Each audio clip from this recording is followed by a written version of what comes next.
So guys welcome back with another videos. ಇನ್ನು ಡೈಟ್ ವಿಷಯಕ್ಕೆ ಬರ್ತೀನಿ. ಬಿಗ್ ಬಾಸ್ ಅವ್ರ ಕಡೆಯಿಂದ ಒಂದು ಪ್ರೋಮೋ ಅಪ್ಡೇಟ್ ಮಾಡಿದ್ದಾರೆ. ಅದು ಕೂಡ ಉತ್ತಮ ಮತ್ತು ಕಳಪೆ ಕೊಡುವಂಥ ಒಂದು ಪ್ರೋಮೋ ಅಂತಲೇ ಹೇಳ್ಬೋದು. ಬಟ್ ಇಲ್ಲಿ ಮೇಯ್ನಾಗಿ ಒಂದು ಕಳಪೆ ವಿಷಯನೇ ಇಟ್ಕೊಂಡಿದ್ದಾರೆ. ಬಟ್ ಇಲ್ಲಿ ಒಂದು ಇಂಟ್ರೆಸ್ಟಿಂಗ್ ಆಗಿರುವಂಥ ವಿಷಯ ಏನಪ್ಪ ಅಂದರೆ, ಇಲ್ಲಿ ಹಾಕಿರುವಂಥ ಕ್ಯಾಪ್ಷನ್, ರಾಶಿಕಾ ಹೇಳ್ತಿರೋದು ರಕ್ಷಿತಾ ಮನಸ್ಸಿರೋದು ಒಂದೇನಾ ಅಂತ ಒಂದು ಕ್ವಶನ್ ಮಾರ್ಕ್ ಹಾಕಿ ನಮಗೆ ಪ್ರಶ್ನೆ ಕೇಳ್ಬಿಟ್ಟು ಪ್ರೋಮೋ ಅಪ್ಲೋಡ್ ಮಾಡಿದ್ದಾರೆ. ಅದಕ್ಕೆ ಉತ್ತರನ ಕೊನೆದಾಗ ಕೊಡಿ ನಮಗೆ ನೋಡೋಣ. ಇಲ್ಲಿ ರಾಶಿಕಾ ಮತ್ತು ರಕ್ಷಿತಾ ಇವರಿಬ್ಬರ ಮಧ್ಯೆ ಸ್ವಲ್ಪ ವಾದ ನಡೀತಾ ಇದೆ. ಚೆನ್ನಾಗಿದೆ ಅಂತ ಕೂಡ ಹೇಳ್ಬೋದು. ತುಂಬ ವಿಷಯನ ಎಕ್ಸ್ಪ್ಲೇನ್ ಮಾಡೋದು ಕೂಡ ಇದೆ. ಸೊ ಇವಾಗ ಪ್ರೋಮೋ ನೋಡ್ಕೊಬೇಡ, ಆಮೇಲೆ ಡೀಟೇಲ್ ಎಕ್ಸ್ಪ್ಲೇನ್ ಮಾಡೋಣ ಬನ್ನಿ. ನಾನು ಕಳಪೆನ ರಕ್ಷಿತಂಗ್ ಕೊಡ್ತಾ ಇದ್ದೀನಿ. ಟೀನ್ ಬ್ಯಾಗ್ನೆಲ್ಲ ತೆಗ್ದು ಎಲ್ಲೋ ಇಡೋದು, ಎಲ್ಲಿ ಬಂದು ಕುತ್ಕೊಂಡು ಮಾತಾಡ್ಬಿಡ್ತಾರೆ ಅನ್ಕೊಂಡು ನಂಗೆ ಬೇಡ, ಹಾಗೆ ಕುತ್ಕೊಳ್ತೀನಿ. ಅವಳಿಗೆ ಪ್ರೈವಸಿ ಬೇಕಾಗಿರೋ ನಿಮ್ ಜೊತೆ ಮಾತಾಡಕ್ಕೆ. ಈಗ ನಿಮ್ ಮನೇನಾ ಅದೇ ನಮ್ಗೆ ಇಬ್ರಿಗೆ ಬಿಟ್ಬಿಡಿ. ಯಾಕೆ ಇಂಟರ್ಫಿಯರ್ ನಿನಗೆ ಆಗಲ್ಲ, ಅದು ತಡ್ಕೊಳ್ಳೋಕೆ ಯಾಕೆ ಗೊತ್ತಾಗಲ್ಲ. ನಿನಗೆ ಇಲ್ಲಿ ಬೇಕು ಹೇಳಿದ ತಕ್ಷಣ ನಗು ಬಂದ್ಬಿಡುತ್ತೆ. ಯಾಕಂದ್ರೆ ಮನ್ಸಲ್ಲಿ ಅದೇ ನಡೀತಿರತ್ತೆ ಅಲ್ವಾ. ಬಿಗ್ ಬಾಸ್ ಇಂದು ರಾತ್ರಿ 9:30ಕ್ಕೆ. ಇಲ್ಲಿ ರಕ್ಷಿತಾ, ಗಿಲ್ಲಿ, ರಘುಣ ಸಿಕ್ಕಾಪಟ್ಟೆ ನಗ್ತಿದ್ದಾರೆ. ಇನ್ನೊಂದು ಕಡೆ ಧ್ರುವಂತೂ ಸಕ್ಕತ್ತಾಗಿ ಮಜಾ ತಗೋತಿದ್ದಾರೆ. ಆ್ಯಂಡ್ ಧ್ರುವಂತಂತೂ ಈ ಥರ ಸಿಚುವೇಶನ್ಗಳನ್ನ ತುಂಬ ಚೆನ್ನಾಗಿ ಮಜಾ ತಗೋತಾರೆ. ಅದನ್ನು ನಾವು ನಾಮಿನೇಷನ್ ಪ್ರಕ್ರಿಯೆಯೂ ಕೂಡ ನೋಡಿದ್ವಿ. ಈಗೇನು ಉತ್ತಮ ಮತ್ತು ಕಳಪೆನೂ ಕೂಡ ನೋಡ್ತಾ ಇದ್ವಿ. ಜೊತೆಗೆ ಇಲ್ಲಿ ರಾಶಿಕ್ ಅವರು ಕೊಟ್ಟರಂಥ ಕಾರಣ ಏನಿಸುತ್ತೆ ಗೈಸ್, ಇದ್ರ ಬಗ್ಗೆ ಎಲ್ಲ ಕಮೆಂಟ್ ಸೆಕ್ಷನ್ ತಿಳಿಸಿ ನೋಡೋಣ. ಸರಿ ಅಂತ ಅನ್ಸುತ್ತಾ ತಪ್ಪು ಅನ್ಸುತ್ತಾ ಅಂತ. ಬಟ್ ಇಲ್ಲಿ ಏನಪ್ಪ ಅಂದರೆ, ಕಳಪೆ ಪ್ರಕ್ರಿಯೆ ನಡೀತಿರಬೇಕಾದ್ರೆ ಮೇಯ್ನಾಗಿ ಈ ವಾರ ಅವರ ಪರ್ಫಾರ್ಮೆನ್ಸ್ ಯಾವ ರೀತಿ ಇರುತ್ತೆ, ಚೆನ್ನಾಗಿ ಆಟ ಆಡಿದ್ರಾ ಇಲ್ವಾ, ಆ ಥರ ವಿಷಯನ ಇಟ್ಕೊಂಡು ವೀಕ್ ಇತ್ತು ಅಂದರೆ ಆ ವೀಕ್ ಕಂಟೆಸ್ಟೆಂಟ್ಗೆ ಅಂತ, ಅಂದರೆ ಈ ವಾರ ವೀಕ್ ಪರ್ಫಾರ್ಮೆನ್ಸ್ ಯಾರು ಕೊಟ್ಟಿದ್ದಾರೆ ಅವ್ರಿಗೆ ಒಂದು ಕಳಪೆನ ಕೊಡಬೇಕಾಗುತ್ತೆ.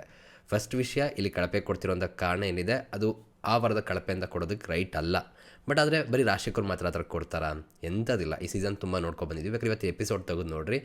ಅದು ಒಂದು ವೀಕ್, ಈ ಒಂದು ವಾರ ಆಟ ಆಡುವಂಥ ಆಟಕ್ಕೂ ಅವ್ರು ಕೊಡೋಂಥ ಕಾರಣಕ್ಕೂ ಸಂಬಂಧನೇ ಇರೋದಿಲ್ಲ. ಏನೋ ಒಂದು ತಪ್ಪಾಗಿರುತ್ತೆ, ಏನೋ ಒಂದು ಅನಿಸಿರುತ್ತೆ, ಏನೋ ಒಂದು ಆಗಿರುತ್ತೆ, ಏನೋ ಒಂದು ಮಾಡಿರ್ತಾರೆ, ಅದನ್ನ ಇಟ್ಕೊಂಡೆ ಸೀದಾ ಕಳಪೆಯಿಂದ ಕೊಟ್ಬಿಡ್ತಾರೆ.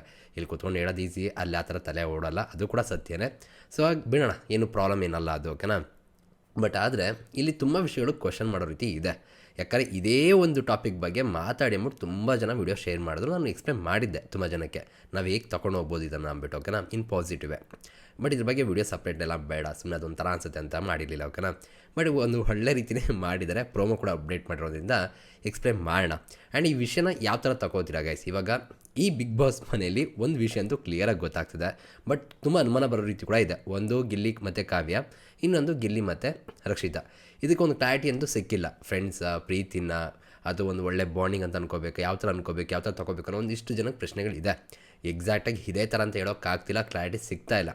ಬಟ್ ಆದರೂ ಕೂಡ ಸೋಷಿಯಲ್ ಮೀಡಿಯಾದಲ್ಲಿ ಎರಡು ಜೋಡಿಗಳನ್ನ ಇಷ್ಟಪಡೋರು ಇದ್ದಾರೆ. ಒಂದು ಕಡೆ ರಕ್ಷಿತಾ ಮತ್ತು ಗಿಲ್ಲಿಯವ್ರ ಜೋಡಿಗಳನ್ನು ಕೂಡ ನಾನು ರೀಲ್ಗಳು ನೋಡ್ತಾ ಇರ್ತೀನಿ. ನಾನು ಕೂಡ ತುಂಬ ಸಲ ಲೈಕ್ ಮಾಡಿ ಕೂಡ ಮಾಡಿರ್ತೀನಿ. ಚೆನ್ನಾಗಿರುತ್ತೆ, ಕ್ಯೂಟಾಗಿ, ಓಕೆನಾ. ಅದೇ ರೀತಿ ಕಾವ್ಯವ್ರದ್ದು ಕೂಡ ಮತ್ತು ಗಿಲ್ಲಿಯವ್ರದ್ದು ಕೂಡ. ಬಟ್ ಎಕ್ಸಾಕ್ಟಾಗಿ ಅವ್ರ ಮನಸ್ಸಲ್ಲಿ ಏನಿದೆ, ಏನು ಕತೆ ಅನ್ನೋದ್ರ ಬಗ್ಗೆ ಯಾರಿಗೂ ಐಡಿಯಾ ಇರೋದಿಲ್ಲ. ನೋಡ್ತಿರ್ಬೇಕಾದ್ರೆ ಅನಿಸುತ್ತೆ, ತುಂಬ ವಿಷಯಗಳು ಅನಿಸುತ್ತೆ. ಬಟ್ ಅನ್ಸೋದೆಲ್ಲ ಸತ್ಯನ ಅಂದರೆ ಇಲ್ಲ, ಸುಳ್ಳು ಕೂಡ ಆಗ್ಬೋದು. ಆ್ಯಂಡ್ ಇಲ್ಲಿ ಮೇಯ್ನಾಗಿ ಇವಾಗ ರಕ್ಷಿತಾ ಅವ್ರ ಬಗ್ಗೆ ಏನು ಇವ್ರು ಹೇಳ್ತಿದ್ದಾರೆ, ರಾಶಿಕ್ ಅವರು, ಅದರೊಂದು ಪಾಯಿಂಟ್ ಇದೆ, ಇಲ್ಲ ಅಂತ ಹೇಳಲ್ಲ. ಯಾಕಂದರೆ ಅದೇ ಕಮೆಂಟ್ಗಳನ್ನ ಮತ್ತು ಅದೇ ರೀತಿ ಎಡಿಟ್ಗಳನ್ನ ನಾನು ನೋಡಿದೆ ಸೋಷಿಯಲ್ ಮೀಡಿಯಾದಲ್ಲಿ, ಓಕೆನಾ. ಟ್ವಿಟರ್ ಕೂಡ ಸಿಕ್ಕಾಪಟ್ಟಿದ್ರ ಬಗ್ಗೆ ಮಾತುಕತೆ ಬರ್ತಾಯಿತ್ತು. ಬಟ್ ಈಗ ಅದ್ರ ಬಗ್ಗೆ ಕ್ಲಾರಿಟಿ ಕೊಡೋಣ, ಓಕೆನಾ. ಬಟ್ ನಿಜವಾಗ್ಲೂ ಏನಿದೆ, ಏನು ಕತೆ ಅನ್ನೋದನ್ನು ಇವತ್ತು ರಕ್ಷಿತ್ ಅವ್ರು ಯಾವ ರೀತಿ ಹೇಳ್ತಾರೆ, ಆ್ಯಂಡ್ ಅಲ್ಲಿರುವಂಥ ರಘುವಣ ಆಗ್ಬೋದು, ಗಿಲ್ಲಿ ಆಗ್ಬೋದು, ಯಾವ ರೀತಿ ಹೇಳ್ತಾರೆ ಅನ್ನೋದಕ್ಕೆ, ಯಾವ ರೀತಿ ಹೇಳ್ತಾರೆ ಅಂತ ಕಾದು ನೋಡೋಣ. ಅವಾಗ ಇನ್ನೂ ಚೆನ್ನಾಗಿ ಕ್ಲಾರಿಟಿ ಸಿಗುತ್ತೆ ಈ ವಿಷಯಕ್ಕೆ, ಓಕೆನಾ. ಇವಾಗ ವಿಷಯಗಳು ತುಂಬ ಚೆನ್ನಾಗಿದೆ. ಈ ಪ್ರೋಮೋನ ನೋಡ್ತಾ ರಿಯಾಕ್ಷನ್ ಕೊಡ್ತಾ ಡೀಟೇಲಾಗಿ ಮಾತಾಡೋಣ ಬನ್ನಿ. ಆ್ಯಂಡ್ ಜೊತೆಗೆ ನಿಮ್ಮ ಪ್ರಕಾರ ಈ ವಾರದ ಕಳಪೆ ಯಾರು ಮತ್ತು ಯಾಕೆ, ಉತ್ತಮ ಯಾರಾಗ್ಬೋದು, ಏನು ಕತೆ ಕಮೆಂಟ್ ಸೆಕ್ಷನ್ ತಿಳಿಸಿ ಯಾರಾಗಬೇಕು ಅನ್ನೋದನ್ನ, ಓಕೆನಾ. ಪ್ರೋಮೋ ನೋಡ್ತಾ ರಿಯಾಕ್ಷನ್ ಕೊಡ್ತಾ ಮಾತಾಡ್ತಾ ಹೋಗೋಣ ಬನ್ನಿ. ನಾನು ಕಳಪೆನ ರಕ್ಷಿತಂಗ್ ಕೊಡ್ತಾ ಇದ್ದೀನಿ. ಆ್ಯಂಡ್ ಕಳಪೆನ ರಕ್ಷಿತರು ಕೊಡೋದು ತಪ್ಪಲ್ವೇ ಅಲ್ಲ. ನಾನು ಯಾವಾಗಲೂ ಅದನ್ನೇ ಹೇಳ್ತೀನಿ, ರೀಸನ್ ಕರೆಕ್ಟಾಗಿ ಕೊಡ್ರಿ. ಬಟ್ ಈ ಸೀಸನ್ ರೀಸನ್ಗಳಂತೂ ಕೇಳಲೇಬೇಡ್ರಿ, ಆ ಥರ ಇದೆ. ಬರೀ ರಾಶಿಕಾಂತ್ ಅಲ್ಲ, ಇನ್ನೂ ತುಂಬ ಜನ ಎಲ್ಲರೂ ಕೂಡ ಈ ರೀಸನ್ ಕೊಡೋದ್ರಲ್ಲಿ ತುಂಬ ಇಡುತ್ತಾರೆ. ತುಂಬ ಕಡಿಮೆ ಜನ ಪಾಯಿಂಟ್ ಟು ಪಾಯಿಂಟ್ ಹೋಗೋರು. ಸೊ ಇರಲಿ, ಓಕೆನಾ. ಟೀನ್ ಬ್ಯಾಗ್ನೆಲ್ಲ ತೆಗ್ದು ಎಲ್ಲೋ ಇಡೋದು, ಎಲ್ಲಿ ಬಂದು ಕುತ್ಕೊಂಡು ಮಾತಾಡ್ಬಿಡ್ತಾರೆ ಅನ್ಕೊಂಡು. ಸೊ ಈಗ ಬ್ಯಾಗ್ ಎಲ್ಲ ಇತ್ತು ಗೊತ್ತಾ, ಇದು ನಾವು ಆ್ಯಕ್ಚುಲಿ ಇದ್ರ ಬಗ್ಗೆ ಸೋಷಿಯಲ್ ಮೀಡಿಯಾದಲ್ಲಿ ಚರ್ಚೆ ಆಗ್ತಾ ಇದೆ. ಆ್ಯಂಡ್ ಗೈಸ್, ಈ ಥರ ಎಲ್ಲ ಮಾಡೋಂಥದ್ರ ಬಗ್ಗೆ ರಕ್ಷಿತ್ ಅವರು ನಿಮ್ಗೆ ಏನು ಅನಿಸುತ್ತೆ? ಇವಾಗ ಪ್ರೈವೇಸಿ ಬೇಕು ಅಂದರೆ ಅಲ್ಲಿ ಕೂತ್ಕೊಂಡು ಮಾತಾಡ್ತಿರ್ಬೇಕಾದ್ರೆ ಏನೋ ಮಾತಾಡ್ತೀವಿ ಅಂತ ಹೇಳಿದ್ರು ಕೂಡ ಮುಗ್ದೋಗುತ್ತೆ, ಓಕೆನಾ. ಬಟ್ ಅಲ್ಲಿ ಬರಬಾರ್ದು ಅಂದ್ಬಿಟ್ಟು ಇಂಟೆನ್ಷನ್ಲಿ ತಗೊಂಡೋಗಿ ಮಾಡ್ತಾರಲ್ಲ, ಇದ್ರ ಬಗ್ಗೆ ಏನು ಅನಿಸುತ್ತೆ? ಇದು ಪ್ರೀತಿ ಅನಿಸುತ್ತಾ, ಅಥವಾ ಆ ವ್ಯಕ್ತಿ ಜೊತೆ ಟೈಮ್ ಸ್ಪೆಂಡ್ ಮಾಡಬೇಕು ಅಂತ ಆಸೆ ಪಡ್ತಾರೆ ಅಂತ ಅನ್ಸುತ್ತಾ, ಅಥವಾ ಬೇರೆ ಏನಾದ್ರು ಇರ್ಬೋದಾ, ಅಥವಾ ಇದಕ್ಕೇನಾದರೂ ಒಂದು ಬೇರೆ ಪರ್ಸ್ಪೆಕ್ಟಿವ್ ಅನ್ನೋದಿದೆಯಾ? ಕಮೆಂಟ್ ಸೆಕ್ಷನ್ ತಿಳಿಸಿ. ಬಟ್ ಇದು ನೋಡ್ತಿರ್ಬೇಕಾದ್ರೆ ಹೇಗೆ ಅನ್ಸುತ್ತೆ ಅಂದರೆ ರಕ್ಷಿತ್ ಅವ್ರಿಗೆ ಗಿಲ್ಲಿ ಕಂಡ್ರೆ ತುಂಬ ಇಷ್ಟ ಇದೆ. ಸೊ ಹಾಗೆ ಹುಡುಗಿ ಜಾಸ್ತಿ ಟೈಮ್ನ ಸ್ಪೆಂಡ್ ಮಾಡಬೇಕು ಅಂತ ಅನ್ಕೋತಾರೆ. ಬಟ್ ಗಿಲ್ಲಿ ಜೊತೆ ಸ್ವಲ್ಪ ಆ ಕಡೆ ಬಂದು ಕೂತ್ಕೋತಾರೆ ಜಾಸ್ತಿ. ಸೊ ಅದು ಅವ್ರಿಗೆ ಇಷ್ಟ ಆಗ್ತಿಲ್ಲ. ಇದೊಂದು ಪೊಸೆಸಿವ್ನೆಸ್ ಅಂತ ಅಂತೀವಿ ನಾವು. ಸೊ ಅದೇನು ತಪ್ಪಲ್ಲ, ನಾವು ಯಾರನ್ನ ತುಂಬ ಪ್ರೀತಿಸ್ತೀವಿ ಅವ್ರ ಮೇಲೆ ಅದು ಬಂದುಬಿಡುತ್ತೆ ಆಟೋಮೆಟಿಕ್ಕಾಗಿ, ಅದನ್ನು ಕಂಟ್ರೋಲ್ ಕೂಡ ಮಾಡೋಕ್ಕಾಗಲ್ಲ. ಸೊ ಅದು ಕೂಡ ರಕ್ಷಿತ್ ಅವ್ರ ವಿಷಯದಲ್ಲಿ ಆಗ್ತಿದೆ ಅಂತ ನಂಗೆ ಅನ್ಸುತ್ತೆ. ಓಕೆನಾ, ಅದೇ ಕಾರಣಕ್ಕೆ ಈ ನಾಮಿನೇಷನ್ ಪ್ರಕ್ರಿಯೆಯಲ್ಲಿ ಕೂಡ ತುಂಬ ವಿಷಯ ಆಯಿತು. ಬಟ್ ಅದನ್ನು ತಿದ್ಕೊಂಡ್ರು. ಸುದೀಪಣ್ಣ ಯಾವಾಗ ಹೇಳಿದ್ರು ಸಂಡೇ ಎಪಿಸೋಡು, ಅದನ್ನೆಷ್ಟು ನಾಮಿನೇಷನ್ ಪ್ರಕ್ರಿಯೆಯಿಂದ ಕಾವ್ಯ ವಿಷಯನ ಆ ಕಡೆ ತೆಗೆದಾಕ್ತಾರೆ. ಯಾಕಂದರೆ ಅವ್ರಿಗೆ ಅರ್ಥ ಆಯಿತು ನಾನು ಏನು ತಪ್ಪು ಮಾಡ್ತಿದ್ದೀನಿ ಅಂತ, ಅದು ಏನಾಗ್ತಿದೆ ಅಂತ ಕೂಡ. ಸೊ ಇವಾಗ ರಕ್ಷಿತ್ ಅವರು ಒಂದು ರೈಟ್ ಟ್ರ್ಯಾಕಿಗೆ ಬಂದರು ಅಂತ ನಂಗೆ ಅನಿಸ್ತು. ಓಕೆನಾ, ಆ್ಯಂಡ್ ನಾನು ಮೊದಲೇ ಹೇಳಿದ್ದೆ ಅವ್ರಿಗೆ ಇಲ್ಲಿ ಕ್ಲಾರಿಟಿ ಇದ್ದರೆ ಇಲ್ಲಿ ಮಾತು ತುಂಬ ಚೆನ್ನಾಗಿ ಬರುತ್ತೆ. ಆಲ್ರೆಡಿ ಇಲ್ಲಿ ಫಿಕ್ಸ್ ಆಗಿಬಿಟ್ರೆ ಅದು ಆಟೋಮೆಟಿಕ್ಕಾಗಿ ಒಂದು ಮಾತು ಬರಲ್ಲ ಅಂತ ಅದು ನಿಮಗೆ ತುಂಬ ಕ್ಲಿಯರಾಗಿ ಗೊತ್ತಾಗುತ್ತೆ. ಅವ್ರು ಕ್ಲಾರಿಟಿ ಇದ್ದಾಗ ತುಂಬ ಚೆನ್ನಾಗಿ ಮಾತಾಡ್ತಾರೆ. ಓಕೆನಾ, ಕ್ಲಾರಿಟಿ ಇದ್ದಾಗಲೇ ಅವ್ರು ಕೈ ಮುಗ್ಬಿಟ್ಟು ಹೋಗೋಕ್ಕೆ ಸ್ಟಾರ್ಟ್ ಮಾಡ್ತಾರೆ. ಬಟ್ ಕ್ಲಾರಿಟಿ ಇದ್ದಾಗ ವಾದ ವಿವಾದ ಮಾಡ್ತಾರೆ. ಸೊ ಸಿಕ್ಕಾಬಿಟ್ಟು ಚೆನ್ನಾಗಿ ಮಾತಾಡ್ತಾರೆ, ಸೋಲಲ್ಲ. ಅದು ನಿಮಗೆ ಈ ನಾಮಿನೇಷನ್ ಪ್ರಕ್ರಿಯೆಯಲ್ಲಿ ಕೂಡ ಸಿಕ್ತು ನೋಡೋದಕ್ಕೆ. ಬಟ್ ಅದೆಲ್ಲ ಹಳೆ ಕತೆ, ಅದನ್ನು ಸೈಡಿಗೆ ಬಿಡೋಣ. ಬಟ್ ಏನಪ್ಪ ಅಂದರೆ ಈ ಪೊಸೆಸಿವ್ನೆಸ್ ಏನು ನಾವು ಪ್ರೀತಿಸುವಂಥ ವ್ಯಕ್ತಿ ಮೇಲೆ ಬರುತ್ತೆ, ಅದು ನಾರ್ಮಲಾಗಿ ಎಲ್ಲ ಮನುಷ್ಯರಲ್ಲೂ ಕೂಡ ಇರುತ್ತೆ. ಓಕೆನಾ, ಎಷ್ಟೋ ಜನರ ಅನುಭವ ಆಗಿರುತ್ತೆ ನಿಮ್ಮಲ್ಲೂ ಕೂಡ. ಯಾರನ್ನೂ ನಾವು ತುಂಬ ಪ್ರೀತಿಸ್ತಾ ಇರ್ತೀವಿ ಅಂದಾಗ ಅವ್ರ ಜೊತೆ ಬೇರೆಯವ್ರು ಇರೋಂಥದ್ದನ್ನ ನಾವು ಇಷ್ಟಪಡಲ್ಲ. ಹಾಗಂತ ನಾವೆಲ್ಲ ಕೆಟ್ಟೋರು ಅಂತಲ್ಲ. ಸೇಮ್ ವೇ ರಕ್ಷಿತ್ ಅವ್ರದ್ದು ಕೂಡ ಅಷ್ಟೇ. ಓಕೆನಾ, ಅದೊಂದು ಫೀಲಿಂಗ್. ಸೊ ಅದನ್ನು ಕಂಟ್ರೋಲ್ ಮಾಡೋಕ್ಕಾಗಲ್ಲ. ಅದು ಯಾರಿಗೂ ಗೊತ್ತಾಗಿರೋ ಅನುಭವ ಆಗಿದ್ರೆ ಮಾತ್ರ ಗೊತ್ತಾಗುತ್ತೆ ಅದು ಯಾವ ಥರ ಇರುತ್ತೆ ಅಂತ. ಓಕೆನಾ, ಬಟ್ ಇದೊಂದು ಗೇಮ್ ಆಗಿರೋದ್ರಿಂದ ಇಲ್ಲಿ ನೋಡ್ತಿರೋದ್ರಿಂದ ಎಲ್ಲರೂ ಕೂಡ ಜಡ್ಜ್ ಮಾಡಿಬಿಡ್ತಾರೆ ರಾಂಗಾಗಿ. ಅದು ರಾಂಗಾಗಿ ಜಡ್ಜ್ ಮಾಡೋಂಥದ್ದು ಏನಂದರೆ ಇವಾಗ ಈ ಥರ ಎಲ್ಲ ಮಾಡ್ತಾರಲ್ಲ, ಅದೇನು ದೊಡ್ಡ ಪ್ರಾಬ್ಲಮ್ ಏನಲ್ಲ. ಓಕೆನಾ, ಬೇಕು ಅಂದರೆ ಬಂದು ಬ್ಯಾಗ್ ಹಾಕೊಂಡು ಕೂತ್ಕೊಂಡ್ರೆ ಏನು ಪ್ರಾಬ್ಲಮ್ ಇಲ್ಲ. ಓಕೆನಾ, ಪ್ರಾಬ್ಲಮ್ ಇಲ್ಲ ಆಗ್ತಿತ್ತು ಅಂದರೆ ಟಾರ್ಗೆಟ್ ಮಾಡೋಂಥದ್ದು ನಾಮಿನೇಷನ್ ಪ್ರಕ್ರಿಯೆಯಲ್ಲಿ ಇವ್ರನ್ನೇ ಬೇಕು ಅಂತ ಮಾಡ್ತಿದ್ರಲ್ಲ, ಅದು ತಪ್ಪಾಗ್ತಿತ್ತು. ಇವಾಗ ಬ್ಯಾಗ್ ತಗೊಂಡು ಹೋಗಿ ಮಡಗಿರೋದೇನಿದೆ, ಅಥವಾ ಅವ್ರು ಯಾರೋ ಬಂದಾಗ ನೀವು ಬರಬೇಡಿ ಒಟ್ಟೋಗಿ ಅನ್ನೋದು ಏನಿದೆ ಅದು ಬೇಕಾದ್ರೆ ತಪ್ಪಾಗ್ಬೋದು. ಬ್ಯಾಗ್ದೇನಂತ ಪ್ರಾಬ್ಲಮ್ ಆಗೋಲ್ಲ, ಬಿಕಾಸ್ ಅವ್ರಿಗೆ ಹೇಳೋಕ್ಕಾಗ್ತಿಲ್ಲ ಬರಬೇಡಿ ಅಂತ. ಬಟ್ ಅದು ಇಂಡೈರೆಕ್ಟಾಗಿ ಹೇಳ್ತಿದ್ದಾರೆ. ಸೊ ಅದೊಂದು ಪ್ರೀತಿ ಅಂತ ಕೂಡ ನಾವು ತಗೋಬೋದು. ಅದೊಬ್ಬ ಫ್ರೆಂಡ್ ಮೇಲಿರುವಂಥ ಪ್ರೀತಿ ಅಂತಲೇ ತಗೊಳ್ಳೋಣ, ನಾವು ಒಳ್ಳೆ ರೀತಿಯಿಂದ ತಗೊಳ್ಳೋಣ. ಓಕೆನಾ, ಸೊ ನನಗೇನದು ದೊಡ್ಡ ಪ್ರಾಬ್ಲಮ್ ಅಂತ ಅನಿಸಿಲ್ಲ. ನಿಮ್ಗೇನು ಅನಿಸಿದ್ರೆ ಈ ಥರ ಪಾಸಿಟಿವ್ ಥಿಂಕ್ ಮಾಡಿ ನೋಡಿ, ನಿಮ್ಗೆ ಅದು ಏನು ದೊಡ್ಡ ಇಶ್ಯೂ ಅಂತ ಅನಿಸಲ್ಲ. ಓಕೆನಾ, ನನಗೆ ಬೇಡ, ನಾವೇ ಕೂತ್ಕೊಳ್ತೀವಿ ಇಷ್ಟೇ. ಯಾರೂ ಬರೋದು ಬೇಡ, ನಾವೇ ಕೂತ್ಕೊಂಡು ಮಾತಾಡೋಣ ಅಂತ. ಮೇ ಬಿ ಹುಡುಗಿಗೆ ಅನಿಸಿರ್ಬೋದು ಒಂದು ಸ್ವಲ್ಪ ಟೈಮ್ ಸ್ಪೆಂಡ್ ಮಾಡೋಣ ಗಿಲ್ಲಿ ಜೊತೆ. ಯಾವಾಗಲೂ ಕೂಡ ಗಿಲ್ಲಿ ಅವ್ರ ಇವ್ರ ಜೊತೆ ಜಾಸ್ತಿ. ಸೊ ಒಂದು ಸ್ವಲ್ಪ ಜಾಸ್ತಿ ಟೈಮ್ ಸ್ಪೆಂಡ್ ಮಾಡಬೇಕು ಅಂತ ಮನಸ್ಸಿಗೆ ಅನಿಸಿರ್ಬೋದು. ಓಕೆನಾ, ಸೊ ಹಾಗಾಗಿ ಈ ಥರ ಮಾಡಿದ್ರು ಏನು ದೊಡ್ಡ ಪ್ರಾಬ್ಲಮ್ ಏನೂ ಅಲ್ಲ. ಓಕೆನಾ, ಸೊ ಇದೊಂದು ಪಾಯಿಂಟ್ ರೈಟ್ ಇದೆ. ರಾಶಿಕ್ ಅವ್ರು ಹೇಳ್ತಿರೋಂಥದ್ರಲ್ಲಿ ಇವಾಗ ಗಿಲ್ಲಿಯವ್ರು ಏನೋ ಮಾತಾಡ್ತಿರ್ಬೇಕಾದ್ರೆ ಅದನ್ನು ಮಾತಾಡೋ ಜೊತೆ ಮಾತಾಡೋ ಅನ್ನೋ ರೀತಿ ಏನಾರು ಇತ್ತು ಅಂದರೆ ಕಂಟ್ರೋಲ್ ಮಾಡ್ದಂಗೆ ಆಗುತ್ತೆ. ಸೊ ಅದು ಮೇ ಬಿ ರಾಂಗ್ ಆಗ್ಬೋದು. ಅದು ರಾಶಿಕ್ ಅವ್ರಿಗೂ ಕೂಡ ಇಷ್ಟ ಆಗದಂಗೆ ಕೂಡ ಇರ್ಬೋದು. ಸೊ ಹಾಗೆ ಆ ಪಾಯಿಂಟ್ನ ತೊಗೊಂಬಂದಿದ್ದಾರೆ. ಸೊ ರಾಶಿಕ್ ಅವ್ರು ಹೇಳೋದ್ರಲ್ಲಿ ರೈಟ್ ಪಾಯಿಂಟ್ ಇದೆ. ಯಾಕಂದರೆ ಯಾರು ಮಾತಾಡ್ತಿರ್ಬೇಕಾದ್ರೆ ಒಬ್ಬರನ್ನ ಸ್ಟಾಪ್ ಮಾಡ್ತಿದ್ದಾರೆ ಅಂದಾಗ ಅದು ಅವ್ರಿಗೆ ಇಷ್ಟ ಆಗ್ತಾಯಿಲ್ಲ. ಯಾಕಂದ್ರೆ ಗಿಲ್ಲಿ ಅವ್ರ ಜೊತೆ ಇರೋದ್ರಿಂದ ಅದನ್ನೇ ಹೇಳಿದ್ದು ಪೊಸೆಸಿವ್ನೆಸ್ ಅಂತ ಅಲ್ವಾ.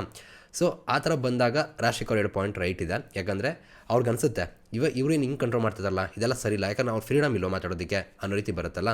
ಆ ರೀತಿ ನೋಡಿದಾಗ ರಾಶಿಕ್ ಅವ್ರ ಪಾಯಿಂಟ್ ವ್ಯಾಲಿಡ್ ಇದೆ. ಪ್ರೈವಸಿ ಬೇಕಿತ್ತು ಅನ್ನೋದೇನು ದೊಡ್ಡ ಪ್ರಾಬ್ಲಮ್ ಅಲ್ಲ. ಬಿಕಾಸ್ ತಗೊಳ್ಳಿ, ಏನು ಪ್ರಾಬ್ಲಮ್ ಇಲ್ಲ. ಓಕೆನಾ, ಇಲ್ಲಿ ಧ್ರುವಂತೂ ಈ ಟೈಮ್ನ ಸಕ್ಕತ್ತಾಗಿ ಯೂಸ್ ಮಾಡ್ಕೋತಾರೆ ಅಂತಲೇ ಹೇಳ್ಬೋದು. ಓಕೆನಾ, ಆ್ಯಂಡ್ ಮನೇನ ಅಂತ ಕೂಡ ಕೇಳ್ತಿದ್ದಾರೆ. ಹೌದು, ಇದು ಮನೆಯೇ, ಬಿಗ್ ಬಾಸ್ ಮನೆಯೇ. ಸೊ ಬಿಗ್ ಬಾಸ್ ಮನೆ ನಮ್ಮ ಮನೆ ಅಂತಲೇ ತಗೋಬೇಕಾಗುತ್ತೆ. ಅದಕ್ಕೇ ಹಿಂಗಿರುವಂಥದ್ದು ಎಲ್ಲರೂ ಕೂಡ ಎಂಜಾಯ್ ಮಾಡ್ತಿರುವಂಥದ್ದು. ಸೊ ಇದೇನು ಕಂಡೋರ್ ಮನೆ ಅಂತ ಅಲ್ಲ. ಇವಾಗ ಆಲ್ರೆಡಿ 100 ದಿನ ಕಳೆದೋಗಿದ್ದಾರೆ. ಸೊ 100 ದಿನ ಜೀವನ ಮಾಡಿದೆ ಅಂದರೆ ಅವ್ರ ಮನೆಯೇ. ಸೊ ಹಂಗೆ ತಗೊಳ್ಳಿ.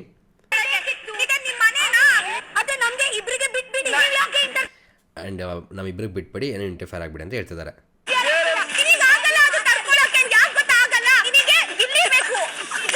ಸ್ಮೈಲ್ ಚೆನ್ನಾಗಿದೆ. ಆ್ಯಂಡ್ ಗಿಲ್ಲಿ ಬೇಕು ಅನ್ನೋದೇನಿದೆ ಅದು ಸ್ವಲ್ಪ ಬೇರೆ ಥರ ಅನಿಸ್ಬೋದು ಮೇ ಬಿ.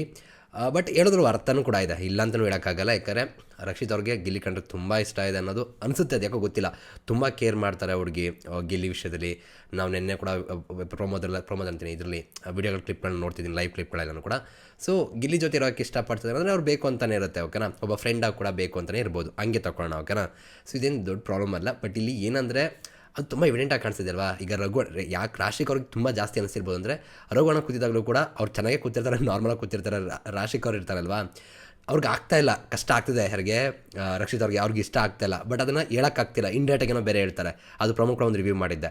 ಸೊ ಅವೆಲ್ಲ ನೋಡಿರ್ಬೇಕಾದ್ರೆ ರಾಶಿಗೂ ಕೂಡ ಈ ಥರ ಅನ್ಸೋದ್ರಿ ಯಾವುದೇ ರೀತಿಯ ತಪ್ಪೇನಿಲ್ಲ ಅನಿಸುತ್ತೆ. ಯಾಕಂದರೆ ಹೊರಗಡೆ ಜನಕ್ಕೆ ಹಿಂಗೆ ಅನಿಸಿದೆ ಅಂದಾಗ ಹೊರಗಡೆ ಜನಕ್ಕೆ ಒಂದು ಪರ್ಸ್ಪೆಕ್ಟಿವ್ ಇದೆ ಅಲ್ವಾ, ಅದೇ ಪರ್ಸ್ಪೆಕ್ಟಿವ್ ರಾಶಿಕ್ ಅವ್ರಿಗೂ ಕೂಡ ಅನಿಸಿರುವಂಥದ್ದು ಅಷ್ಟೇ. Big Boss ಇಂದು ರಾತ್ರಿ 9:30ಕ್ಕೆ. ಬಟ್ ಇವ್ರು 3 ಜನ ನಗ್ತಿರೋದು ನೋಡಿದ್ರೆ ಬೇರೆ ಪರ್ಸ್ಪೆಕ್ಟಿವ್ಗಳು ಕೂಡ ಇರ್ಬೋದು. ಅದನ್ನು ಎಪಿಸೋಡ್ ನೋಡೋಣ, ನೋಡಿ ಮಾತಾಡೋಣ. ಬಟ್ ನನಗೆ ಅನ್ಸೋದೇನಪ್ಪ ಅಂದರೆ ಇವಾಗ ರಾಶಿ ಅವ್ರು ಏನು ಹೇಳ್ತಾರೆ ಅದು ಹೊರಗಡೆ ಒಂದು ಬರ್ತಿರುವಂಥ ಒಪಿನಿಯನ್ನೇ. ಅದಕ್ಕೆ ಇವಾಗ ಕ್ಲಾರಿಟಿ ಕೊಟ್ಟರೆ ನೀಟಾಗಿ ಮೇ ಬಿ ಜನಗಳ ಒಪಿನಿಯನ್ ಕೂಡ ಚೇಂಜ್ ಆಗ್ಬೋದು. ಒಂದು ಒಳ್ಳೆ ಪಾಯಿಂಟ್ ಅಂತ ಕೂಡ ಹೇಳ್ತೀನಿ. ಇವಾಗ ನೋಡಿ ಇದನ್ನು ತುಂಬ ಜನ ರಾಶಿ ಅವ್ರು ಹಿಂಗೆ ಮಾಡ್ತಾರೆ ಅಂತ ಅನ್ಕೋಬೋದು. ಇನ್ನು ಪಾಸಿಟಿವ್ ಯೋಚನೆ ಮಾಡಿದಾಗ ಈಗ ರಕ್ಷಿತಾ ಅವ್ರ ಬಗ್ಗೆ ತುಂಬ ನೆಗೆಟಿವ್ ಒಪಿನಿಯನ್ ಇರ್ಬೋದು. ತುಂಬ ಜನಕ್ಕೆ ಅವಳು ಹಾಗೆ ಹೀಗೆ ಅಂತ ಸ್ವಾರ್ಥಿ ಅಥವಾ ಜಲಸ್ ಪಡ್ತಾಳೆ, ಹೊಟ್ಟೆ ಕಿಚ್ಚು ಹಂಗೆ ಅಂತ ಅನ್ಕೋಬೋದು. ಓಕೆನಾ. ಇವಾಗ ರಕ್ಷಿತಾ ಅವ್ರು ಕೊಡೋಂಥ ಉತ್ತರಗಳೇನಿರುತ್ತೆ ಮತ್ತು ಗಿಲ್ಲಿ ಮತ್ತು ರಘುವಣ ಕೊಡೋಂಥ ಉತ್ತರಗಳೇನಿರುತ್ತೆ ಅದು ಮೇ ಬಿ ತುಂಬ ಜನಕ್ಕೆ ಕ್ಲಾರಿಟಿ ಕೂಡ ಕೊಡ್ಬೋದು. ಸೊ ಅದಕ್ಕೆ ದಾರಿ ಮಾಡಿಕೊಟ್ಟವ್ರು ಯಾರು? ರಾಶಿಕಾ ಅಲ್ವಾ. ಸೊ ಈ ಥರ ತಗೊಳ್ರಿ, ಪಾಸಿಟಿವ್ ಆಗಿ ಹೊಟ್ಟೋಗುತ್ತೆ ವಿಷಯ. ಬಿಡ್ರಿ, ಏನು ತಯಸಕ್ಕೆ ಹೋಗ್ಬೇಡ್ರಿ. ಇನ್ನು ಕೆಲವು ದಿನ ಇದೆ. ನಮ್ಮ ಸ್ಪರ್ಧಿಗಳಲ್ಲ, ನಮ್ಮ ಮನೆಯವರಲ್ಲ, ಬಿಟ್ಬೇಡ. ಓಕೆನಾ. ಯಾರಿಗೂ ಹೇಟ್ ಬೇಡ, ಏನು ಬೇಡ, ಆರಾಮಾಗಿ ತೊಗೊಳ್ಳಿ ಎಲ್ಲರೂ. ಓಕೆನಾ. ಸಿಗೋಣ ಮತ್ತೆ. Thank you guys, love you guys, bye.